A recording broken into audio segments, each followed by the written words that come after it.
J'ai juste reçu dans la poste aujourd'hui le livre des blagues de quelqu'un qui s'appelle Mousse. En fait, c'est la version non corrigée de mon roman qui va apparaître sur la Volte le 15 octobre 2009. C'est une traduction de la part de Marie Surguer. Elle a fait, je trouve, un très bon travail. Et j'ai vraiment l'impression que quelqu'un d'autre a écrit ce roman, et très élégamment. Donc je vais essayer de vous lire le chapitre 25. Un jour, dit-il, un antiquaire qui passait devant une boucherie faillit trébucher sur un chat qui mangeait une main humaine dans un exquis plat de porcelaine. En l'examinant de plus près, l'antiquaire s'aperçut qu'il s'agissait d'une pièce rare de l'époque de Tang, d'une valeur inestimable. Il entra voir le boucher. « Il est à vous, ce chat ?» lui demanda-t-il. « Celui qui mange une main humaine ? Oui, il est à moi. Accepteriez-vous de me le vendre ? Oh, sans doute pour un bon prix, mais pourquoi ce sac à puce vous intéresse-t-il ? Il n'a rien de spécial. Rien de spécial, non. C'est un chat très ordinaire. Il me plaît, c'est tout.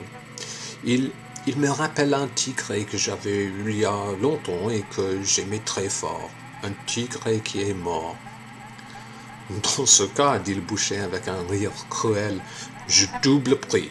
Il est à vous pour 200 billets. Pour un chat, c'était un prix grotesque, mais pour l'assiette Tang, une aubaine.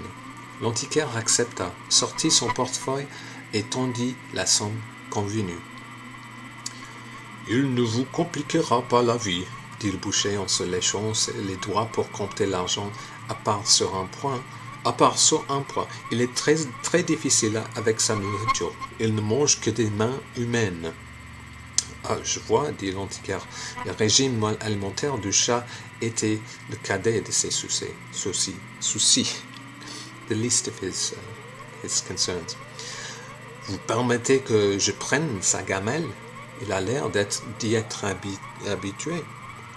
Oh, je ne peux pas vous la donner, dit le boucher. Elle est dans ma famille depuis des années. Mon père, étendu sur le banc de sauna, eut un reniflement amusé. La banane continua. L'antiquaire, comprenant qu'on l'avait manipulé, sortit de la boutique en claquant la porte.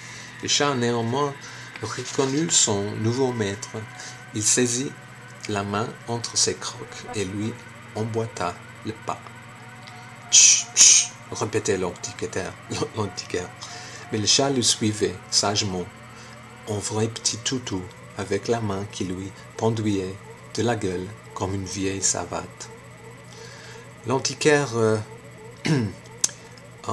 7 minutes now. Okay. L'antiquaire changeait de direction à chaque carrefour, grimpa des escaliers, fit demi-tour, menaça le chat, lui donna des coups de pied, sans résultat. L'animal restait obstinément à un pas derrière lui. Dans une rue tranquille, l'antiquaire et le chat étaient les deux seuls piétons. Un policier jaillit soudain d'une voiture en stationnement et se planta devant l'antiquaire. « Excusez-moi, monsieur, il est à vous, ce chat ?» demanda-t-il. « Non, dit l'antiquaire, il me suit depuis que je suis passé devant une boucherie pas loin d'ici. C'est très agaçant. J'ai fait tout ce que j'ai pu pour me débarrasser de lui. Avez-vous remarqué que ce chat a une main coupée dans la gueule ? Non, enfin, si, j'ai remarqué, forcément, c'est affreux, hein. C'est un boucher qu'il faut aller poser c'est au boucher qu'il faut aller poser des questions, c'est pas à moi. C'est lui le propriétaire. Je vais vous conduire à sa boutique. L'antiquaire accompagna le policier jusqu'à la boucherie. Le chat, sur les talons, le lâchait par la main. L'assiette de porcelain avait disparu. Derrière la vitrine, le boucher hachait du rôti. « Puis-je vous poser quelques questions ?» demanda le policier. « Il est à vous, ce chat ?» « Non, dit le boucher, il appartient à ce monsieur. Je l'ai vu qu'il trottinait derrière lui et il n'y a pas une demi-heure. Menteur, cria l'antiquaire. Il n'est pas à moi. Vous me l'avez vendu. Si je vous l'ai vendu, alors il est à vous, dit le boucher qui, se tournant vers le policier, ajouta « Vous voyez bien qu'il se contredit. » « Et la main humaine ?» demanda le policier. « Vous avez une explication ?»« Non, dit le boucher. »« Mais oui, moi, oui, dit l'antiquaire. Je pense que ce boucher a assassiné quelqu'un et que le corps se trouve dans la chambre froide.